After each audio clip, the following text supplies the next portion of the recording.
Yo les amis, on est samedi soir et on se retrouve pour la petite vidéo du blabla du soir Pokémon. On va pas que parler Pokémon, mais on va rester évidemment dans la ligne directrice sera évidemment Pokémon. On est samedi soir et je ne pouvais pas ne pas en parler puisque le dimanche matin c'est vide-grenier. Alors je vais essayer d'en faire un maximum, je te cache pas que on va voir parce que ça fait quand même pas mal de routes. Parce que c'est comme ça, j'ai une région. On va dire c'est une chance. C'est pas le cas dans toutes les régions, évidemment. Il y a beaucoup de vide-greniers, mais du coup, il faut parcourir quelques kilomètres à chaque fois. Voilà. Bon, évidemment, ça rajoute un surcoût, mais comme je l'ai déjà dit dans une précédente vidéo, ma voiture consomme pas grand-chose. Elle est en essence, pourtant. Et même à quasiment 2 € le litre, franchement, je parcours énormément de kilomètres. Avec un plein parce que bah voilà on est hors agglomération nationale, tranquille, on peut rouler pépère, pas trop vite, boîte 6, t'es tranquille et franchement ça consomme rien et ça c'est plutôt chouette. Donc du coup demain je vais essayer de faire pas mal de vide-grenier et par conséquent je vais aller chasser de la carte Pokémon, essentiellement de la carte, même si je t'ai déjà dit hein, en règle générale en vide-grenier tu peux même trouver, enfin du moins par chez moi du scellé. J'avais vu, je t'assure, énormément de 151. Comme quoi, tu vois où aller. Hein, le 151, il partait directement de la boutique physique au vide-grenier du dimanche. Et c'était pas si cher, hein, souvent, c'était quelques euros de plus. Voilà, tout simplement. Mais ça, c'était une autre période. Maintenant, je pense que du 151, on n'en reverra plus. Et si on en revoit, ça sera pas au même tarif, ça c'est évident. Pourtant, je te dis, à l'époque, j'avais vu des ETB entre 75 et 90 euros. Grosso modo, c'était la fourchette de prix que j'avais vu au vide-grenier. Donc ça c'est intéressant, comme je l'ai souvent dit, tu veux, si par chez toi, alors c'est hyper simple hein, de trouver des vide-greniers par chez toi, tu tapes vide-grenier ta ville, moteur de recherche, et souvent le premier ou le deuxième site, il est très bien, il va te faire le déroulé de tout ce qui se passe durant les semaines suivantes, etc. C'est le top. Et bah, si tu en as, dis-toi que ça peut être vraiment très intéressant. Donc ça c'est le premier point, donc la saison on va dire reprend, voilà, c'est le cas. Là demain j'en ai plusieurs, voire même beaucoup. Si je fais quelques kilomètres, c'est plutôt intéressant. Et je n'hésiterai pas à te partager évidemment ce que je vais trouver. C'est toujours intéressant pour vous montrer ce qui est possible. Et comme je te dis aussi, ça permet de, on va dire, prendre la température, parce que tu vois les gens réguliers, non réguliers, les nouveaux qui reviennent, qui arrivent, c'est toujours très intéressant. Ceux qui partent aussi, ceux qui reviennent plus, parce qu'il y en a qui sont lassés aussi. Donc tout ça, puis évidemment, t'entends ce que disent les gens hein, au travers de ce qu'ils recherchent, etc. Alors on va parler aussi un petit peu de box break pour rebondir un petit peu sur la vidéo précédente que j'ai pu faire au niveau du blabla du soir. Où je t'avais dit bah, justement que entre les mois qui vont arriver, avec les séries qui vont arriver, plus les displays le scellé hein, qui capte beaucoup l'attention en ce moment, puisque épée et bouclier commence à... pas toutes les séries hein, d'épée et bouclier, mais certaines séries commencent à fortement progresser, et j'avais dit que bah, c'était normal, hein, parce que les displays bon marché commencent à disparaître, hein, parce que les prix sont soit stratosphériques, comme pour XY, Soleil et Lune, et quelques displays épée et bouclier. Et puis tu sais qu'il y a des displays qui sont plutôt utilisés, enfin plutôt recherchés pour la coloration en scellé, parce qu'elles sont très rares, elles n'ont pas pour vocation d'être mises à l'ouverture pour des box break. Et puis à l'inverse, alors il y en a c'est pour ça les deux, collection et box break, et puis à l'inverse, certaines sont vraiment très utilisées en box break, ce qui fait que leur demande ne cesse que de croître et leur prix augmente. Ça c'est vraiment un petit peu le schéma classique. Tu as la display, je vais te donner un exemple, hein, la display de collectionneur scellé, typiquement épée et bouclier de base, soleil et lune de base, j'ai même envie de dire voltage éclatant, parce que franchement ouvrir du voltage éclatant en box break, peut-être que ça peut se faire, hein, mais il n'y a rien à aller chercher. Parce qu'il ne faut jamais oublier que box break égale aller chercher des cartes sympas, quoi. Donc ça pour moi ce sont vraiment des displays de collectionneurs scellés, parce que leur prix est tellement haut comparativement à ce que tu pourrais avoir en ouverture. Après c'est un avis perso hein, évidemment. Donc après tu as la display qui est un peu entre les deux, tu vois, collectionneur de scellés et propice encore à l'event. Bah, typiquement des displays pourquoi pas Evo Céleste hein, qui touchent les deux, même si Evo Céleste est plus penche plus pour l'instant encore, mais ça va être de moins en moins le cas du côté box break, parce que les prix augmentent et du coup ils sortent du contexte box breakable. Et puis bon, des displays pourquoi pas plus anciennes, du XY, du Soleil et Lune type éclipse cosmique, etc.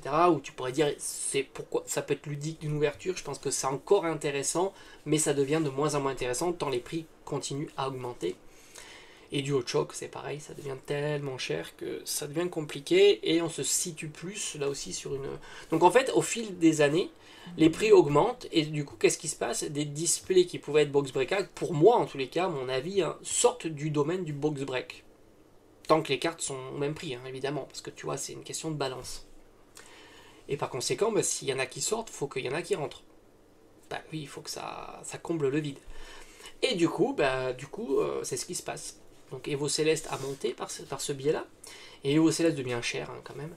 Et du coup, t'en as d'autres qui arrivent. Les outsiders, hein, typiquement, épée, bouclier, star étincelante. Enfin, les blocs star étincelante et plus. Les blocs non .5. Et dont ces displays continuent à monter.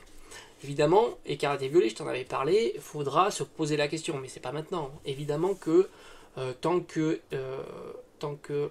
les displays restent raisonnables, on va dire. Alors je sais pas, hein, que je sais pas moi qui fixe le raisonnable, puisque ce sont ceux qui participent au box break. 10 euros, 15 euros, 20 euros pour un booster, voilà. Et à un certain moment, ces séries-là, vont sortir, tout simplement. Et après, il y en aura d'autres. Pour moi, il devrait y avoir, avant Écarlate et Violet, style de combat, point de fusion et Reine de glace. Puis après, et c'est intéressant de voir si cette mécanique, elle se réalise en fait. C'est intéressant. Pour l'instant, c'est ce qui se passe. Et évidemment, il faudra voir aussi si le box break devient continuer d'être populaire. On n'en sait rien. Franchement, moi, je peux pas te dire si beaucoup de plateformes mettent le paquet hein, sur ça. C'est évident avec les influenceurs, les streamers, etc. Donc, il n'y a pas de raison que ça s'essouffle en tous les cas.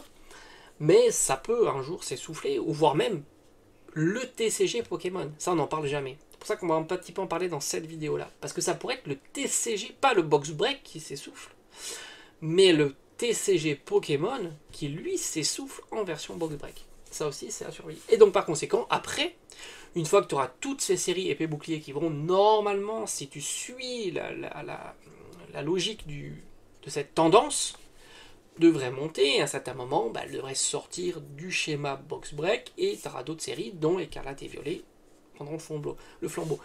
Mais là, ça peut être dans 5 ans, 10 ans, ou que sais-je encore. Tu vois. Et puis, il faut qu'encore une fois, c'est très important, il faut que le box break fonctionne toujours. Si à un certain moment il se fonctionne, et alors là, c'est patatrac. Logiquement, beaucoup de displays qui sont, au fond, pas difficiles à trouver, ne devraient plus trouver preneur. Donc c'est à voir si ça continue, etc. Donc c'est pour ça qu'elle va prendre avec des pincettes. Ça ne veut pas dire que dans 5 ans, toutes les displays vont progresser. Évidemment que non. Mais si le schéma se reproduit, c'est intéressant à l'observer. Donc, pour moi, Écarlate et Violet, évidemment, tu dois te poser la question, mais c'est pas demain, ça c'est certain, ça sera peut-être dans 5 ans, ça sera Écarlate et Violet. Puis après, évidemment, il faut voir dans Écarlate et Violet quelles sont les séries qui vont changer. Et c'est pour ça que je vais en devenir un petit peu à la deuxième partie de la vidéo, ou la troisième partie, ou que sais-je. C'est qu'il va y avoir, donc on a vu le visuel de EV5, moi je trouve que c'est pas mal. Il y a un petit up sur EV5, mais c'est pas la dinguerie. On est toujours un petit peu trop ancré sur les AR et les SAR. Pour l'instant, il n'y a rien de renouveau, même si j'apprécie beaucoup les cartes qu'ils ont fait, l'espèce de design qu'ils ont fait. C'est pas suffisant évidemment, hein, mais avec Cobaltium, alors tout Pokémon du futur, du passé, tu l'auras compris, mais version, c'est quoi, Cobaltium, Terrakium et Viridium. Je trouve que ces trois-là, elles ont un design particulier qu'il faut continuer un petit peu à explorer. V6, les cartes commencent à sortir et on est sur du classique aussi, malheureusement, j'ai envie de te dire. Donc au final, pour l'instant, on est ancré un petit peu sur quelque chose qui fait recette pour Pokémon, de moins en moins, hein, qui lasse un petit peu, c'est-à-dire alternative AR et SAR. Donc ça, j'ai envie de dire, il faut qu'ils trouvent quelque chose de nouveau, et ça pourra un petit peu dynamiser le bloc Écarlate et Violet, évidemment. C'est un beau bloc, il n'y a pas de souci là-dessus, quand tu compares les débuts, il n'y a pas photo. C'est un beau bloc, mais évidemment, les gens préfèrent ouvrir de l'épée et bouclier, parce qu'il y a les alternatives, parce qu'il y a les TG et les TG texturés, alternatives. Elle est plus populaire, il n'y a pas photo. Hein. Du épée bouclier, je parle épée bouclier avec les TG, qui sont demandés, sont plus populaires, et tu le vois, le scellé, puis même les personnes qui proposent ces streams enchères, ouverture, je sais pas comment ça s'appelle, box break, proposent bien beaucoup plus facilement du épée bouclier, et ça marche bien mieux, ça c'est évident. Mais on ne peut pas savoir comment ça va évoluer, et c'est pour ça qu'il faut l'observer pas à pas. La logique, ça serait comme ça, une continuité avec point de fusion, etc. Donc à voir, observer, c'est un peu intéressant. Et n'oublie pas que je t'avais parlé, c'est là que je vais en venir, et on va terminer la vidéo sur ça, c'est les box break, on dit est-ce que ça continuera à être populaire, etc. Mais il n'empêche qu'il faut voir si Pokémon, sous version box break, continuera à être populaire. Donc ça aussi c'est intéressant à souligner, il pourrait un jour être challengé par d'autres TCG. Et d'ailleurs, si tu regardes un petit peu, alors je ne me suis pas trop penché sur la question, parce que ce sont deux TCG, dont un j'ignore complètement le milieu, enfin le TCG quoi, et l'autre je le connais plutôt bien, mais pour moi c'est plutôt un TCG de détente, d'ouverture familiale, de jeu familial et de nostalgie évidemment, qui est l'Orcana. Alors visiblement, de ce que j'ai un petit peu entendu, tu as deux TCG qui sont en train de ultra performer, qui est One Piece, si je dis pas de bêtises, en version américaine cette fois-ci. Parce qu'au départ, je crois qu'il était disponible qu'en version anglaise, et puis là, il est devenu en version américaine. Il semblerait, alors là, j'ai pas du tout cherché plus loin, parce que c'est vrai que One Piece, de prime abord, m'intéresse pas. Puis bon, ça fait quand même beaucoup de TCG, hein. Déjà 2, c'est très très bien. Je fais quand même assez. J'ouvre quand même beaucoup de l'Orcana. En général, j'essaie d'ouvrir 2-3 displays pour compléter ma série.